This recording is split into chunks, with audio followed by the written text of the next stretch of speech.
de Antropología Forense, Virginia Urquizu. Está de aquel lado. ¿Cómo estás, Virginia? Gracias por el rato. Hola, ¿cómo están? Gracias a ustedes por la invitación. Bueno, disculpas por la demora, pero estamos acá, que es lo que nos interesaba. Virginia, contanos un poco, ¿qué es el equipo argentino de Antropología Forense? Bueno, el equipo es una organización no gubernamental que funciona en el país desde el año 1984, que se crea a partir de la necesidad de poder empezar a investigar aquellos casos de personas que habían sido desaparecidas y que sus cuerpos habían sido ocultados en diferentes contextos, y también, digamos, surge como una necesidad a nivel social y como una respuesta a las demandas de diferentes sectores de la sociedad que estaban exigiendo y estaban buscando saber qué había pasado con sus seres queridos, ¿no? Es poner la ciencia al servicio de la investigación, al servicio de la verdad y obviamente para poder aportar pruebas a la justicia. Desde el año 1984 hasta parte, el equipo trabajó en diferentes enterramientos a nivel nacional, en el caso específico de desapariciones durante la última dictadura cívica-militar y un par de años antes también, y ha recuperado los restos de personas que han sido enterradas tanto en cementerios como en enterramientos clandestinos. Ha podido identificar a más de 600 y todavía quedan por identificar alrededor de 800, de los cuales todavía no hemos podido llegar a esas identificaciones. Virginia, te pregunto, como para completar la información al respecto, digo, ¿este equipo funciona con fondos de...?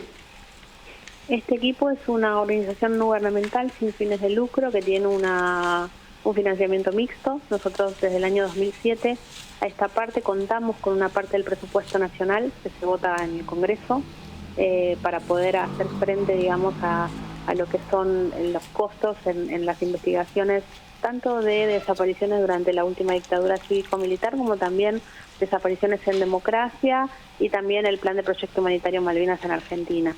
Después el equipo también a lo largo de los años siempre se ha mantenido con un financiamiento externo, ¿sí? con dinero que viene del exterior, de becas, de proyectos, ¿sí? De presupuestos en diferentes congresos, Congreso de Estados Unidos, algún congreso en Europa. Y bueno, esa es la forma en la cual el equipo ha mantenido a lo largo de los años el financiamiento para seguir trabajando y para seguir avanzando en cada uno de los proyectos en los cuales trabaja. Ok, además de un trabajo científico, uno tiene que decir que el trabajo de ustedes es un trabajo humanitario, claramente. Sí, es un trabajo humanitario, no, digamos, nuestro trabajo, la base de nuestro trabajo es poder dar respuestas. Y esas respuestas, en primer lugar, quienes las buscan son los familiares. Y después esas respuestas también permiten poder aportar pruebas a la justicia para los juicios, digamos, que están andando en relación específicamente a los casos de desaparición forzada. Nuestro trabajo tiene obviamente una parte científica, porque somos obviamente científicos, tanto sociales como también arqueólogos, biólogos, genetistas, antropólogos sociales, historiadores. O sea, uno puede ver ahí una multiplicidad de disciplinas al servicio de, y de manera también, es la única manera también de llegar, ¿no? a un cierre y a un resultado dentro de un proyecto. Pero también el componente humano y el componente social y el componente también de empatía, de necesidad de escucha y demás está presente desde el primer momento, ¿no? O sea, nosotros hacemos ciencia al servicio de la verdad, de la justicia, pero también esos resultados tienen un impacto a nivel social, ¿no? Y a nivel familiar. Digo, ¿qué cantidad de gente integra el equipo? Y si es un plantel estable, digo, o sí, por ahí se suma alguno, para temas puntuales. Somos un plantel estable, no somos demasiadas personas, somos alrededor de 40 seremos, entre Argentina, México, Sudáfrica y Europa. Tenemos una persona en cada uno de estos lugares que te dije, Europa, Sudáfrica, En Argentina está obviamente la mayor cantidad de compañeros trabajando aquí, entre Buenos Aires, Córdoba, Tucumán, Santa Fe, más o menos esos son los lugares donde estamos. Y después tenemos, el equipo también, digamos, se nutre de consultores, de especialistas, que entran en los proyectos según las necesidades que nosotros tenemos, ¿no? Okay. Pueden ser geólogos, pueden ser entomólogos, pueden ser médicos forenses, ¿sí? Todos estos especialistas son los que vienen a aportar esa parte quizá que nosotros no tenemos dentro de nuestro staff, de todos los días, ¿no? Pero bueno, esa es la manera de trabajar que tenemos. Ustedes están trabajando, se han visibilizado nuevamente, digo, a partir de los trabajos que están haciendo ahora en Córdoba, en el Centro Clandestino de La Perla, digo.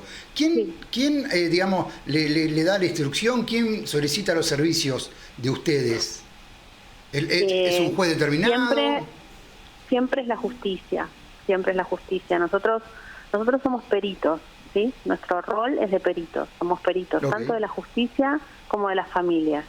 Entonces, nuestra intervención dentro de un proyecto determinado siempre está precedido por una orden judicial para que nosotros seamos parte de ese proyecto. En el caso específico de La Perla, nosotros hace más de 22 años que venimos trabajando en el predio de La Perla. Lo que fue Loma del Torito, que es el lugar donde ahora se produjo los hallazgos y donde se lograron las identificaciones, es una zona que a partir de testimonios se supo que podía llegar a ser un espacio donde se habían enterrado las personas dentro de lo que era el enorme predio de La Perla, y a partir de un trabajo que es también muy muy fuerte con la Universidad de Córdoba, con geólogos, ¿sí? que vieron lo que tenía que ver con el tema del terreno y demás, se pudo determinar una zona específica donde se trabajó, y a partir de ese trabajo se llegó al hallazgo, digamos. Por eso nosotros, lo que te decía es, nosotros trabajamos en relación con, en este caso, el juzgado de Córdoba, de Bacanar Baja, que es el que lleva adelante la investigación, y es el que nos convoca, ¿no?, a ser parte de este equipo y a llevar a cabo los trabajos, y somos quienes, digamos, hicimos lo que fue también el trabajo, aparte de hallazgo, ¿no?, de búsqueda en terreno, también hicimos el trabajo de análisis de esos fragmentos óseos que encontramos y de comparación con ese universo de familias que estaban buscando, ¿sí? Porque eso también es importante tenerlo en cuenta. Nuestro trabajo, una parte obviamente es el trabajo de análisis de restos, óseos, de búsqueda en terreno y demás. Y también obviamente la parte del análisis genético. Pero hay una parte importante que tiene que ver con lo que es la investigación histórica, la investigación forense preliminar, y lo que tiene que ver con la posibilidad de entrevistar a familiares y tomarles una muestra de sangre para poder tener ese material genético que nos va a permitir en su momento, a partir de los hallazgos, poder llevar a cabo las comparaciones. En Argentina hay una relación bastante, me parece, digo yo, pregunto esto, cercana tanto con abuelas como con madres. Sí, nosotros somos una ONG que trabajamos obviamente de manera siempre codo a codo con los organismos y con diferentes instituciones, más allá de que cada uno tiene su campo de acción específico, ¿no? Y nosotros aparte somos peritos de la justicia, entonces obviamente tenemos cierta necesidad de independencia respecto a, ¿no?, a las circunstancias y a los contextos específicos de trabajo. Nosotros trabajamos constantemente con organismos, con abuelas, con madres, con hijos, con organismos a nivel local, ¿no?, en lo que tiene que ver con este trabajo de búsqueda de familias, toma de testimonios. O sea, es un trabajo que obviamente se nutre de un montón de otros espacios en los cuales, transversalmente la temática los toca a todos, ¿no? Ok. Ustedes también participaron, digo, de lo que fue la identificación de los cuerpos en Malvinas. Sí. Un párrafo aparte, digo, ¿no? Sí, bueno, ese es un proyecto, esa es una misión humanitaria específica, tiene Sí. todos los elementos de una misión humanitaria, no es como el caso de la búsqueda de desaparecidos durante la dictadura, que no tiene, digamos, la forma de una misión forense humanitaria, donde normalmente hay estados que se ponen de acuerdo a partir de un poder de alguna manera neutral, como puede ser el Comité Internacional de la Cruz Roja, para poder llevar a cabo los trabajos en un territorio que obviamente está en conflicto hasta el día de hoy. Nosotros tuvimos la oportunidad de ser parte desde el año 2012, cuando nos convocan, cuando el Estado argentino y el Comité Internacional de la Cruz Roja nos convocan a ser parte de este proyecto, que lo que permitió es poder identificar a aquellos combatientes que habían sido enterrados sin nombre en el cementerio argentino de Darwin en el momento posterior a la finalización de la guerra, que no habían podido ser identificados en ese mismo momento. Entonces esas placas no estaban con sus nombres, sino con la placa Soldado Argentino Solo Conocido por Dios. Es un proyecto que llevó muchísimo tiempo de trabajo, enormes resultados. Estamos a la espera de la identificación de los últimos 5, ¿no?, de un total de 122 individuos que habían sido exhumados finalmente a partir del acuerdo entre los países, ¿no?, que permitió que un equipo pudiera viajar a las islas, donde nosotros fuimos parte, pero fuimos parte de un equipo mayor, ¿no?, con especialistas de otros países, okay, incluidos obviamente Gran Bretaña y Argentina. Y se pudo llevar a cabo lo que fue, digamos, la misión específica de identificar. Ese era el cometido de la misión, era poder identificar, poner nombre, cambiar las placas y poder entregarles a la familia el informe de identificación con todos los elementos, para que después de más de 36 años, 37 en ese momento, cuando entregamos los primeros informes, las familias pudiesen tener el lugar específico dentro del cementerio de Darwin donde su familiar estaba enterrado. Claro, y de esa manera me imagino, digo, podés cerrar de alguna manera una historia, digo, ahí, ¿no? Bueno, lo mismo ocurre con los cuerpos que ustedes están trabajando con personas desaparecidas, digo, ¿no? Sí, nosotros siempre decimos que por un lado se cierra, por otro lado se da apertura a un montón de procesos, ¿no? Que nosotros, que trabajamos con la muerte todos los días, que trabajamos con el dolor del otro, porque obviamente uno trabaja identificando a personas que, en el caso específico de las personas desaparecidas durante la última dictadura cívico-militar, fueron personas que, digamos, el desaparecido es un eufemismo, ¿no? La gente no desaparece por arte de magia. No, claro. A la gente no se fumó, alguien la desapareció, digamos. Exacto, o sea, la hacen desaparecer, esconden ese cuerpo, borran evidencia. Entonces lo que uno viene a hacer es a echar un poquito de luz sobre eso que pasó, y uno no deja de estar dando la confirmación, no deja de estar confirmando a esa familia que ese familiar y ese ser querido está fallecido. Entonces sabemos que nunca es una buena noticia el fallecimiento de un familiar, ¿no? Por el dolor que puede implicar eso.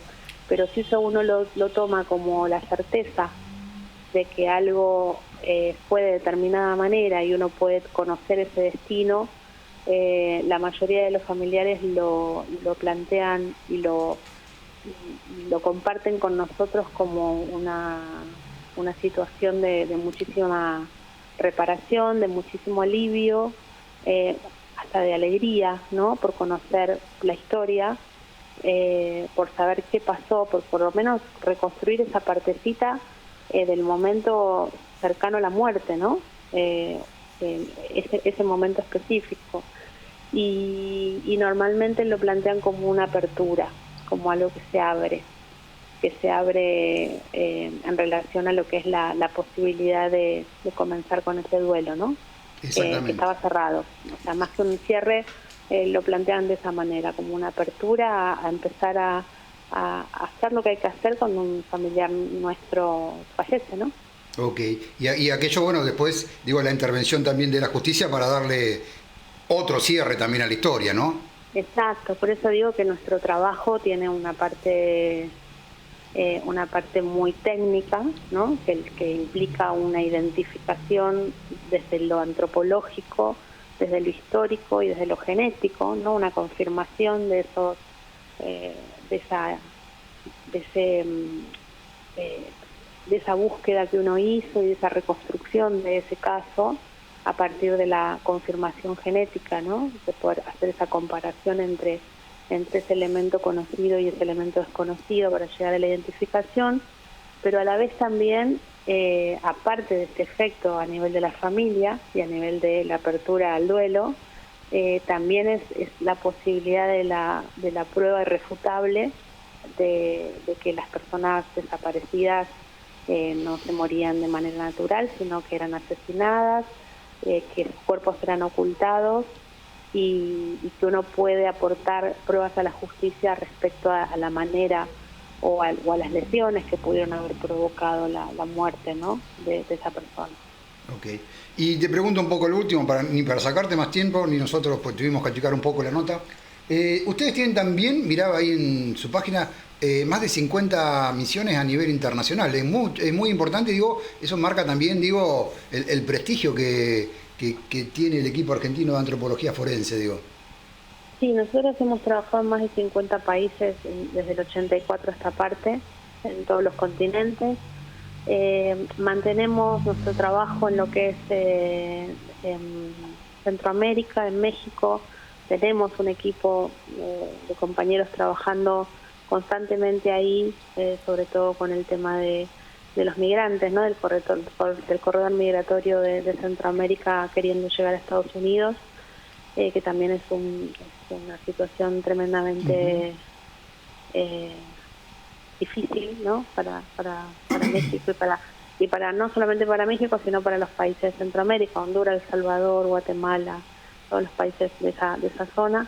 Y también nosotros trabajamos en lo que tiene que ver con capacitación de equipos a nivel mundial, ¿sí? O sea, el equipo es convocado para capacitar equipos forenses en diferentes partes del mundo, teniendo en cuenta que por la cantidad de personas que somos no podremos estar en todas las misiones internacionales, claro, sabiendo que hay mucho trabajo acá en Argentina todavía pendiente, ¿no? por hacer.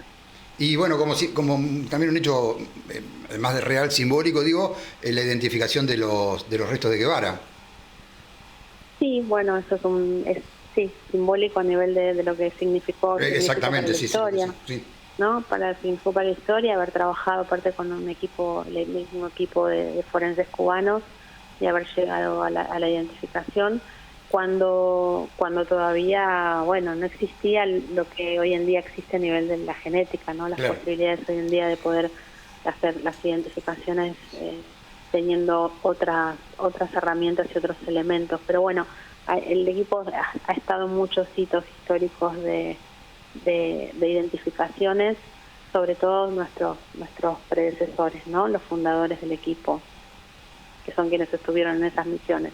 Okay. Quienes fueron parte de esas misiones. Ok, bueno, yo te agradezco mucho el rato, Virginia, la buena predisposición para charlar, la paciencia por esperarnos, y bueno, es agradecerte un montón y bueno, cuando podamos en algún momento te volveremos a molestar, pero por ahora enormemente agradecido en este programa especial que estamos haciendo el día de hoy por los 50 años del golpe de Estado aquí en la Argentina y ha sumado muchísima información. Te agradezco mucho el rato. Bueno, y me gustaría cerrar, si me permitís, diciendo que todavía el equipo tiene alrededor de 800 restos de desaparecidos durante la última dictadura cívico-militar que no ha podido identificar, que por eso estamos en la búsqueda de las familias, así que tienen todas las vías de contacto para comunicarse con nosotros en las redes sociales, 0800-345-3236, ese es nuestro teléfono para familiares. Muchísimas gracias. Bueno, Virginia Urquizu, coordinadora de la unidad de casos del equipo argentino de antropología forense, muchas gracias por el rato. Te mandamos un abrazo. Gracias a ustedes. Un abrazo grande. Chau, chau. No hay educación. hay corrupción, no hay alimentación.